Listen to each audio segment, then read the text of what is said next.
Imagine if leadership and development was a uniting factor for people towards a certain achievement. When people set aside their political differences and affront a cause that will benefit everyone. What does Omuntu wa wansi see as development in Entebbe? Buza meya achegana. Tauni kiraka achegana. Who is the problem now? That is politics. Zote tuina cha kulia necha tekigenda kubawo.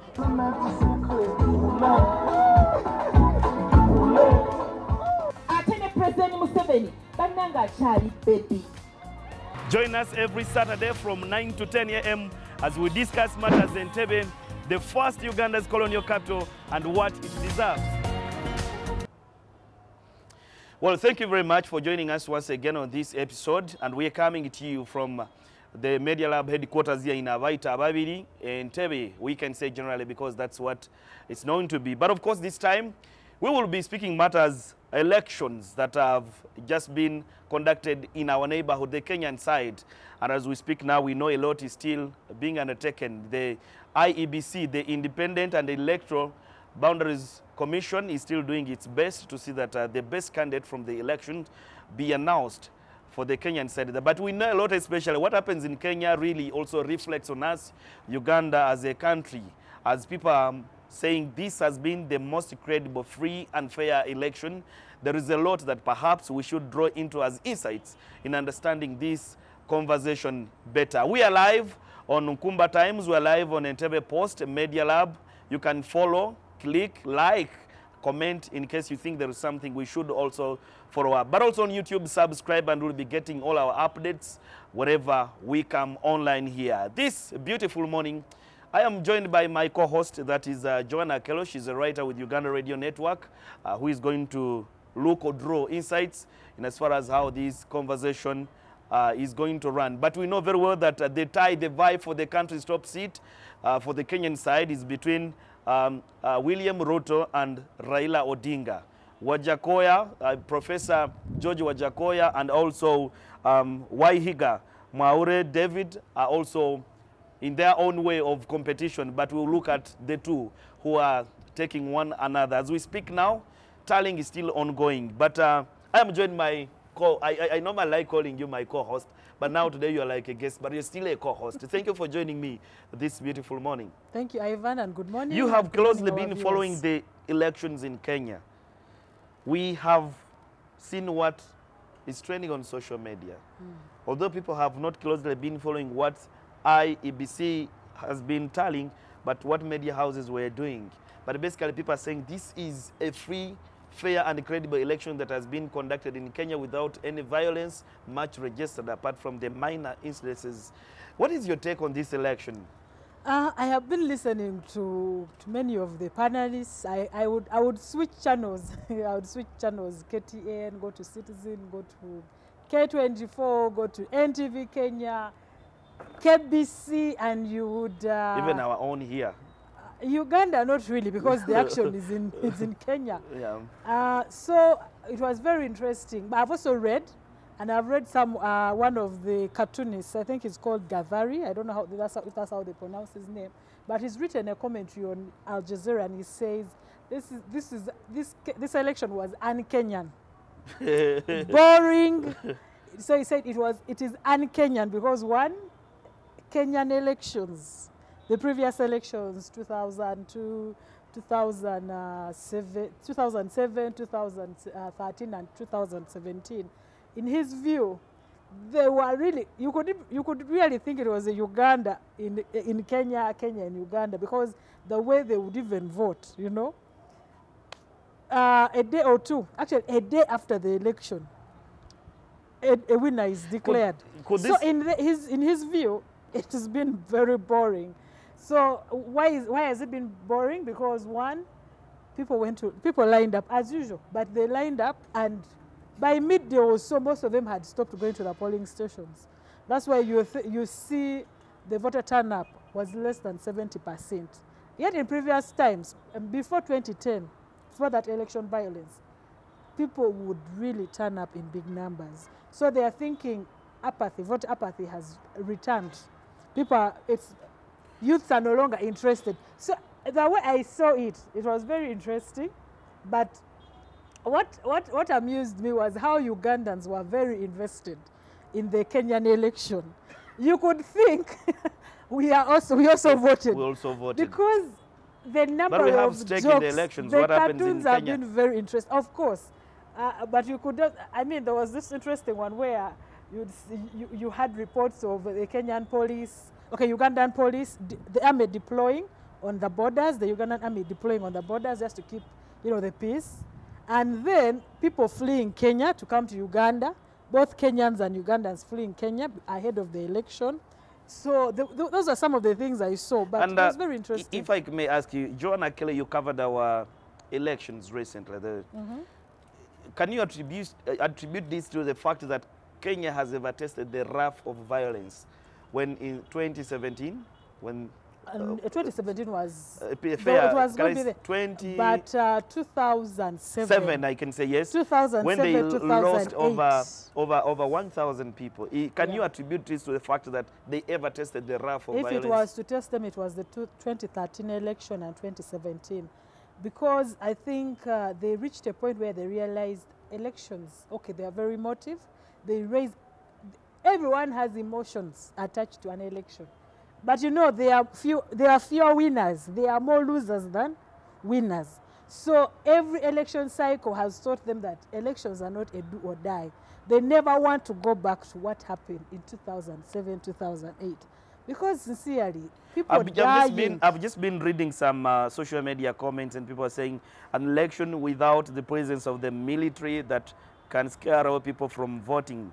And seeing that to be free and fair, but basically what I want you to respond to is the absence of the uniforms in an electoral center or an election place where it's being conducted. Does it show that there was no presence of security? Is it what the public is trying to? I think what has happened, I think we need to realize the way countries, the behavior or the culture in countries. I have Nigerian friends who have come to Uganda and they say, there are so many guns on your streets. Then I wonder, what is he trying to say? It says, you have so many people in uniform. You see private guards with guns. You see policemen with guns. They are different uniform, the colors. Then you see the army with their different colors, with their guns. So in his view, he thinks the presence of guns and people in uniform is really, really it's very visible.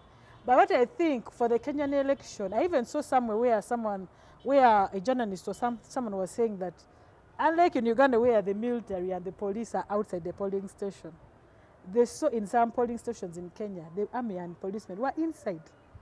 But they were just there to keep the peace, to protect the but does that show you there was no deployment basically? No, you see the problem, people think that when someone is not in uniform, they're not a security officer. So maybe for Kenya, it's more, they're in plain clothes, you not know. And I think what was very interesting was where some voters, I think in Nairobi, arrested, they caused the arrest of some electoral officials. The ones who refused to announce the results. Then those they said had, come with ballot boxes that were not sealed. They found already pre-ticked ballots, things like that. And they were arrested and taken to police. But I also saw on Friday morning, around 4 a.m. to about 6 a.m., there was chaos. And the army was there and police officers. I even saw one in his blue uniform. So they are there, but just the uniforms probably. Kenya had 22 million registered voters, but despite what we're calling peace and no violence, only 65 of the total population went for this exercise. And that's about, 15 million people.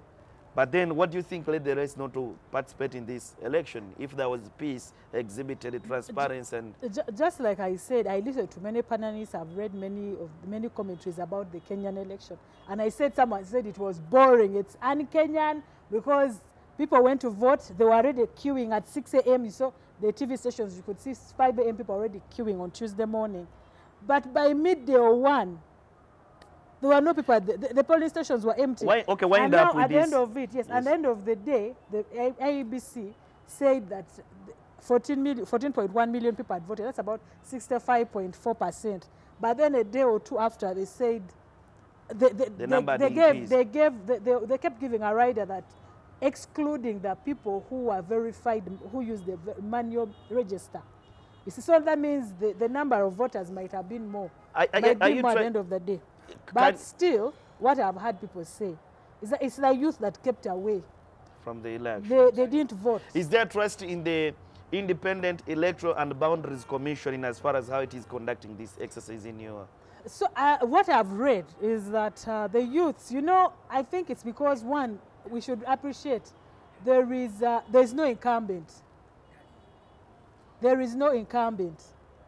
All these people are fighting. Okay, yeah, but they're fighting for the first term. Okay, we are now joined by Dr. Anna Baho. She is a peace and security expert with international relations, a lecturer at Nkumba University, to also draw more insight in the Kenyan election. And Doctor, thank you very much for joining us. We want you to tell us what you think of the Kenyan's elections in relation to Uganda. Secondly, you will also tell us, does the absence of security on the streets guarantee that the Kenyan people have belief and now can take on this exercise? Thirdly, you also tell us, Doctor, that despite the peace transparency that is being said by the public, only 65% of the total registered 22 million people, and that's about 15 million people going to take part in this election. What do you think led the rest of the people to shun this election exercise?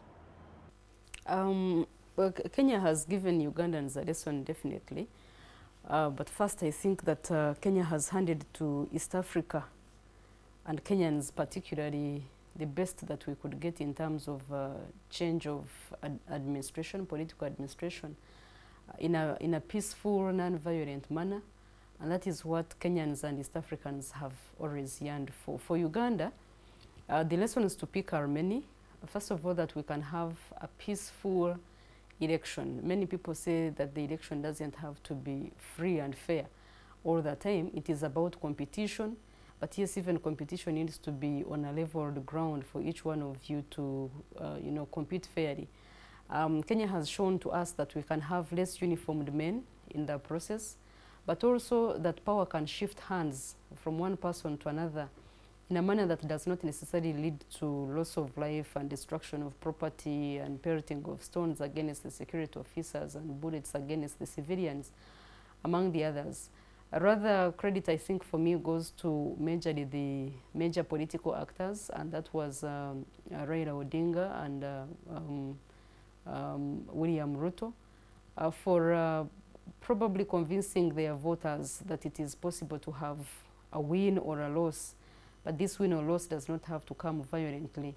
And those are some of the lessons that Uganda can pick from the immediate neighbor. The thing is that democracy has a series of variations and therefore different interpretations. Others will tell you if you can have a long-serving leader, but this long-serving leader is delivering to the interest of the people, then why not have this leader than having so many of them that come and go, but they're not delivering in the interest of the people. But Kenya has shown, at least since the promulgation of the new constitution that was in 2010, they can actually live to this constitution. We haven't seen major shifts in this constitution as the case has been in neighboring countries. We have seen them adhere to what the constitution set forth. But importantly, we have seen them have new leaders in office, and these new leaders have come and gone. I think since 2010, save for what had happened before, but we have not had major serious security insecurity that is resulting from, you know, malpractice, electoral malpractice. Of course, as any other growing democracy, upcoming democracy, there are always criticisms against, you know, when will the victory be announced. We have seen cases where different media houses are giving us their own results. And of course, this creates anxiety among the voters and can be one of those factors that, you know, expose the country to conflict. But overall, I think they have performed well. And I think that it is something that even other countries within the region can copy from. Many reasons account for people's disinterest in politics. For so many within Africa and for specifically within the East African region, there has been loss of confidence among the populace in the kind of regimes that we have. Many people feel, what change does it make, and so why should I have to waste my time lining up the whole day? That said, though, 64 or 12, 14 million people is not so bad a number. We would worry if it was below half of the wider percentage, but that we are slightly above the percentage is good, although we could have performed better. 80 is good, 95 is good, but it shows you what elections mean for Africans. It shows you how much confidence or lack of it Africans have in their systems. Of course, we know that elections within the East African region and Africa general and elsewhere it happens, yes, but we know that it turns out to be violent. All of a sudden you begin to see deployments on the streets, and it's probably one of the reasons that people want to be at least safe in their homes. It would rather find them in their homes than finding them on the streets. But I think they haven't performed so bad. I think that in comparison terms, Kenya has really performed much better than what the other, the neighboring country. Yes, there could be, for instance, those media companies announcing, bringing to the public the different results. At one point, you see 48 against 49, you see 51 against 49. And like I said earlier, this may not go well in the eyes and minds of the supporters of the different candidates. Elections are a very sensitive event. It means a lot for people. It means a lot for the contestants. It means a lot for the campaigning team. It means a lot for, the voters who line up the whole day. It means a lot for those who, have to guard this election. So when you begin to show them these results before the official organization has announced, you're sending a signal that maybe you're close to election, to victory, or you're coming close to losing. So I think that in future, one of the things that Ugandans should get accustomed to is wait for the organization that is in charge of announcing this victory to give us the results.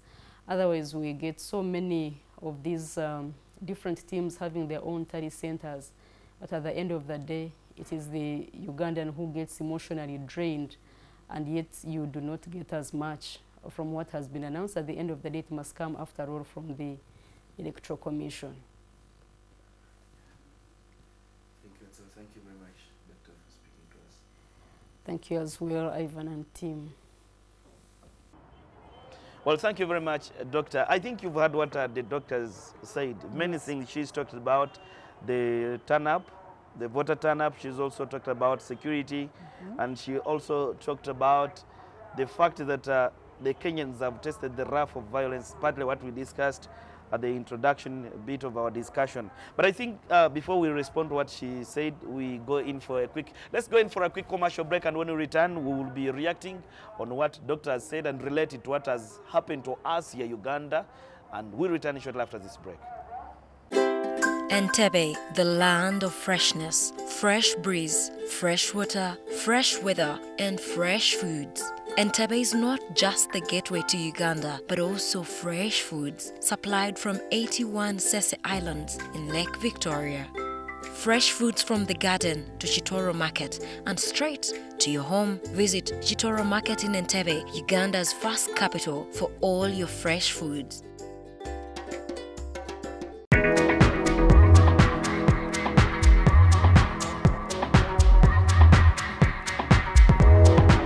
Welcome to Entebbe.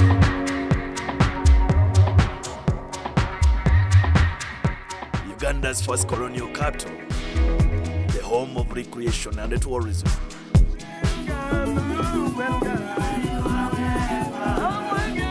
Meet its welcoming people and enjoy the fresh winds from Lake Victoria. Well, we'll be back from that commercial break. We're still seated here at the Media Lab headquarters in Abaita Babiri. and discussing more of Kenya's election that is still, of course, being tallied, and the IEBC, the Independent Electoral and Boundaries Commission, that is doing its best to see that the best candidate that the Kenyans have put trust into as president be announced. But of course, before we went in for a break, Doctor had just talked about three things that I really consider very important. She talked about the voter turnout.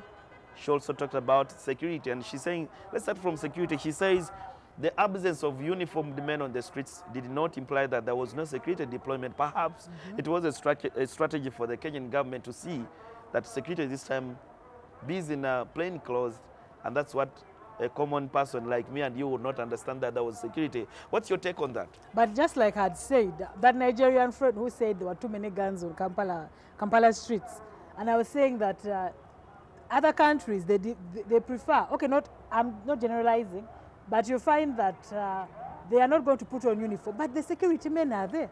The security officers are there. Otherwise, like I said, I saw reports where they were saying they were in the polling stations, inside. For Uganda, they tell you they will be outside. You know, they will stand outside to ensure people are not campaigning, people are not rowdy, and you saw what happened last year, I mean in 2021, where the army was chasing people from polling stations. I was also vote, chased. go home. Did you cover the election? Of course. Did they vote tallying?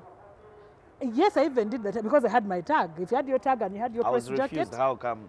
Sorry, I don't know, but but anyway, what I'm trying to say now, in the Kenyan context, what I saw is that men in uniform were there. Maybe the number or the media did not show us the magnitude of how big they were or how many were at a polling station. Did you see any members on the streets as well? We saw I didn't see those pictures, but what I'm trying to say, Kenya, after the 2007-2008 experience, what I've realized, the media is very cautious. And Dr. Bao has talked about even another aspect of tallying. If you look at the way, but if you look at the way the media has been covering the elections since 2007-2008, they are more cautious. There are things they are not going to bring out so much because they know it can incite the public, yes. So even where there were instances where they were saying ballots were pre-ticked, an electoral official ran away, or they found he or she had taken ballot papers to a different county, you know, misplaced ballot, something of that sort. Things that can easily incite, you know, like how Kampala is, or somewhere in Uganda here where you hear of such a thing and they go, mob justice. But in Kenya, you see, the media did not really bring so many of those instances. Maybe there were not many, but what I'm trying to say is that the media has been very cautious. But I think that has been stopped up before we came on the show. I was not seeing those updates where they were giving percentages of their own. Now let's talk about the tallying. That's what I'm telling you, the media has been very cautious. I think it was in 2000. But the results were varying. They were varying. Yes,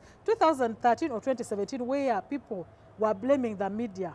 They were saying they had made a pact with the government to stay silent.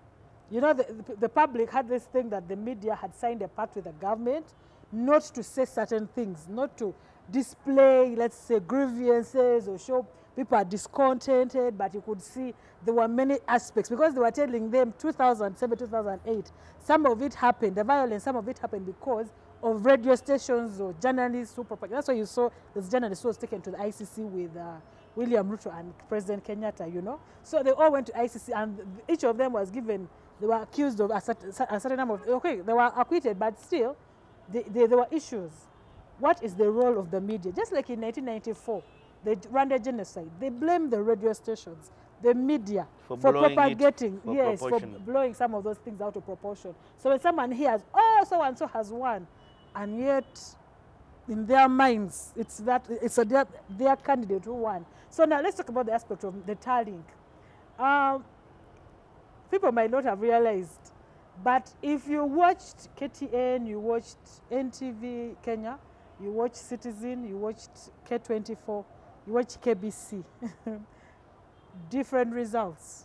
But of course, they were saying they were accessing the results from the public portal. Yes. The IEBC provided a portal where even the public could access the results that were coming in. And now what is interesting, the rider was, it is a public portal. Go there and access the form. download and tally. So the thing was, go and tally. But you know, some people are lazy. They decided, let's rely on the media. And the media, what I realized, each one had their own criteria. There are those who, in my view, I saw downloaded forms, and they will tell you, out of the 46,229 polling stations, that is now, yes, the polling stations, we have downloaded 18,000.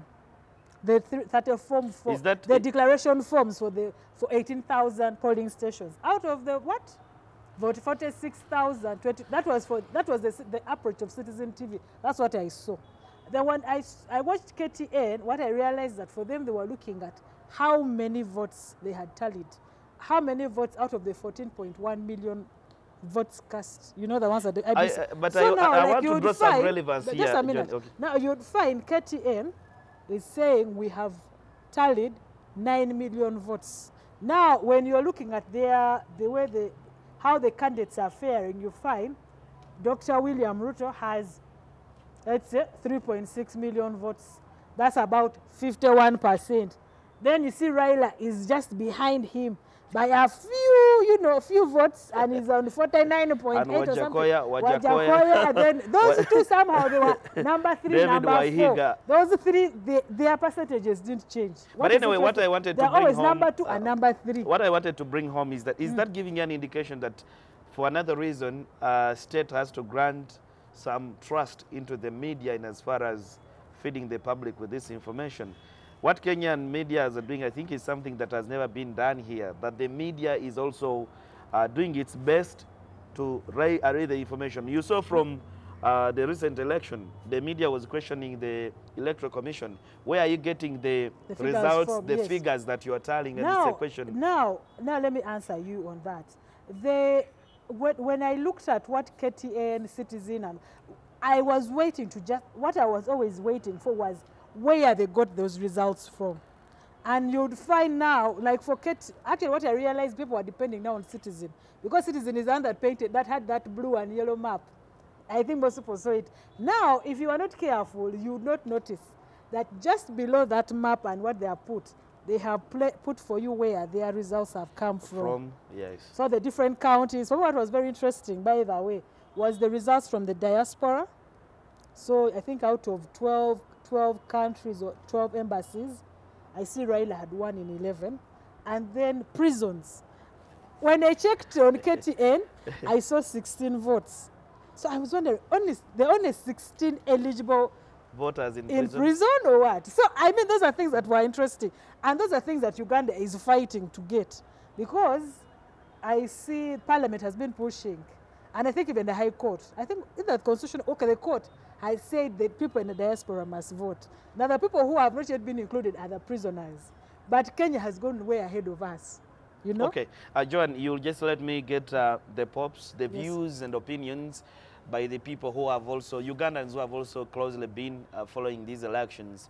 Basoke batubulye kye bagamba nti nabo babadde bagoberera okulonda kwe Kenya. Katusoke tufune endowooza zaabwe.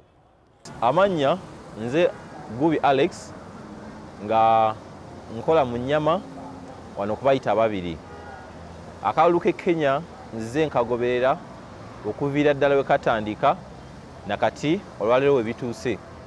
Wabula Kenya etulaze nti esajja kudde mu demokrasiya kubanga akalulu kano okuva we katandikira bakati we katuuse batulaze nti balina obwenkanya akalulu katambudde mu mirembe tewali bitongole byakwenda kugobaganya abantu abawadde eddembe lyabwe okukola byonna bye baagala mu exercise ebyokulonda era n'okuexercisinga rights zaabwe ez'enjawulo mu byobufuzi nga tewali abakubye ku mukono. Akalulu ke Kenya kyendabyewo ekisinze ku kye Uganda nti tekabaddeemu kulwanagana leikeko kalungi kabadde kaddembe tekalinga ke Uganda mubeera mutiyagaasi buli kaseera kulwanagana gundi bamusibye gundi bamukubye ekisinzeeko wa Kenya tekibaddeeyo nge Uganda bwe kyali. So akalulu ke Kenya nze kansanyusiza nnyo kuba kabadde kaddembe. Akalulu ke Kenya kyenkayizeemu kibadde nti kyendabyeko ku kampeni zaabwe ku TV tekubaddeemu kulwanagana nnyo nga kafa akawa ne Uganda bwe kakola ki bwe kaba n'ekyokubiri kyenzizeemu ko kalulu ke Kenya bo ennangirira yaabwe ey'akalulu bakereesaamuko obanga bakyagattagatta bululu naye wano ewaffe Uganda twangiriza nnyo okulangirira ki akalulu kaffe. Kati nze ku kalulu ke Kenya endowooza gye nkayinako nti bo intaneti yaabwe ebadde fayini okusinga ku yaffe nti ate eyaffe buli kimu kyasazibwako nga tekiriiko intaneti nga teziri wansi naye ate bo nti nina ne mukwano gwange gyali naye tuli mu kuchatinga intaneti eryoke kati nze bo ndaba bo tebakifunye mu buzibu yadde. Akalulu ke Kenya ebirungi byenyinza okwogerako bingi nga nze bwe nkageregeranya akeeri n'akeggwanga lyange era n'aligambye nti ndowooza bo balina demokrasi w'amaanyi nnyo ekitagambika era n'atuuka wano oyinza okwesanga ng'abantu bangi tebakyasula njala ng'abantu bangi emirimu gyabwe gitambulira era ku mazima n'obwenkanya kuba olaba basobola n'okusazaamu akalwa akaali akonaava okuvaako nayavaako ne bagamba nti ate kaabadde mu mazima na bwenkanya ne bakasazaamu ne kaddibwamu buddibwa ng'ate n'oli yali avuganyizza ku oyo ono kati leero bwe bagenzere bwe balonze leero olaba takomye teyakomawo ku kali kitegeeza akalulu kaabwe ka mazima na bwenkanya. Well, I think you can listen to what people are saying and really get to know that they are closely following the Kenyan election. And, I told you Ugandans, the way we have followed, what is it? But John, why are you not? It's like someone, like your neighbor who has a flu. You'd be scared that you don't. But John, why are you not talking about David Waihiga and George? I told you for them, the TV stations, like there was that joke that that your candidate is winning depending on the TV station. But what I realized is that those two were number 2 and number 3 and number 4. Their percentages would change, but the positioning. Why? For someone to win, he must have.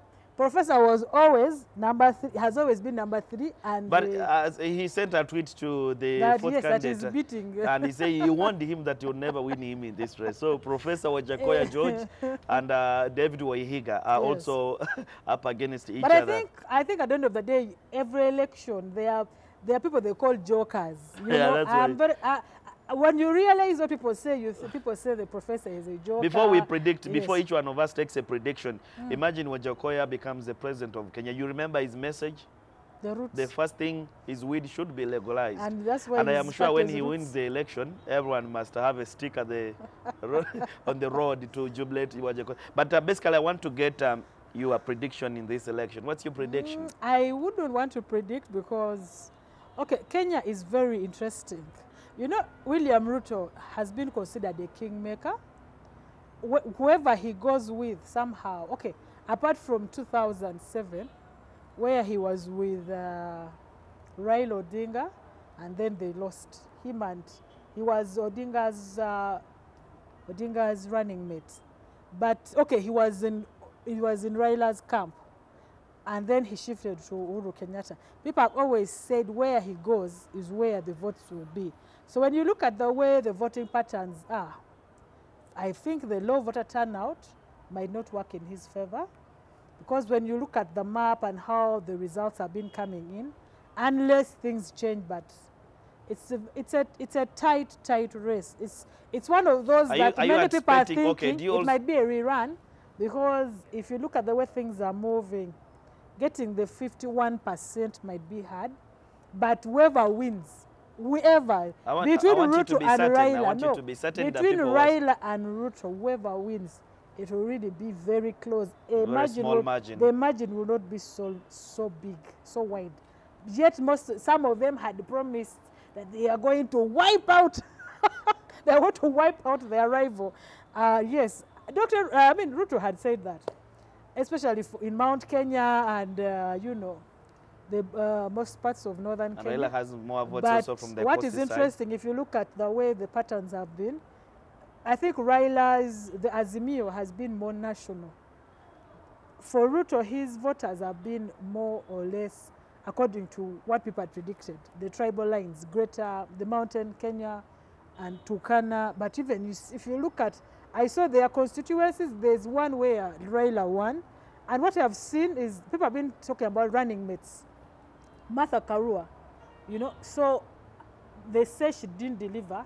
Even in her polling station, Ruto won. But what is interesting is, I'm told the calculations Uhuru Kenyatta and some of the people had made, Jubilee Party for Raila, they were saying we should deliver between 20 to 30% votes for Raila, where he usually doesn't get these votes. And if you actually look, by the way, you'd find in places where you'd find Ruto has gotten 45,000 votes and Raila has like 5,000.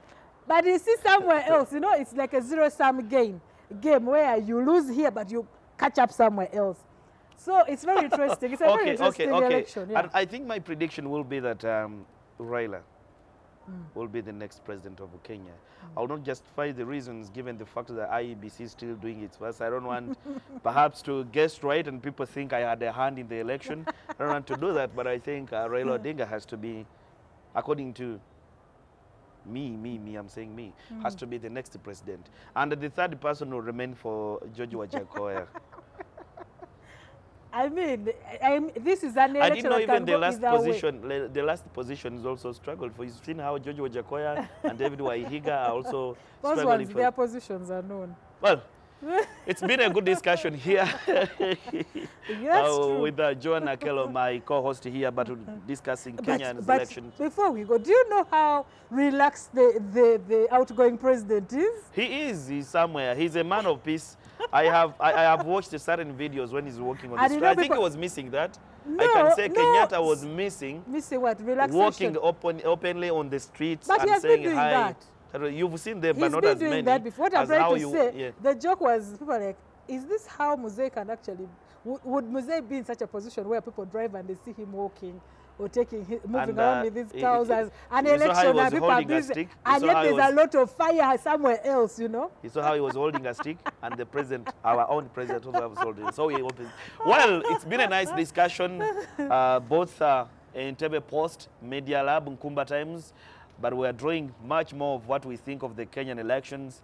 The Independent Electoral and Boundaries Commission still doing its best to see that the candidates or the candidate that the Kenyan people have put trust in to be announced. What we pray for is peace. Kenya has ever tested the wrath of violence. So I think this time they've ever tested. But sorry to cut you. You know, you've reminded me, the media, about tallying and IEBC. And the IEBC chairman, Wafula Chebukati, said the IEBC had received like over 80% of the ballot papers. I mean the declaration forms from the polling stations, because the High Court in 2016, maybe put that in the next 2016 had said that the results at the polling station are final. So now those are the forms they had uploaded. Now he was saying the media is so behind. So it was maybe they were not prepared to tally. So it was a very interesting thing. Yeah, so, our producer says we are out of time, but we are too thankful every time we come here. You pay attention, you follow what we're doing. I told you, go down the stream, YouTube, click on the notification button, the bell, and then you also comment what you think we left out, and maybe it can be discussed online. For time reasons, we're out for now. Good peace for Kenya, peace for Africa, peace for everyone. Bye-bye. Imagine if leadership and development was a uniting factor for people towards a certain achievement. When people set aside their political differences and affront a cause that will benefit everyone. What does Omuntu wa wansi see as development in Entebbe? Mbuuza meya akyegana, tawunikirako akyegana. Who is the problem now? Ensonga eno ejja kuggwa. That is politics. Era tetulina kyakulya n'enkya tekigenda kubaawo.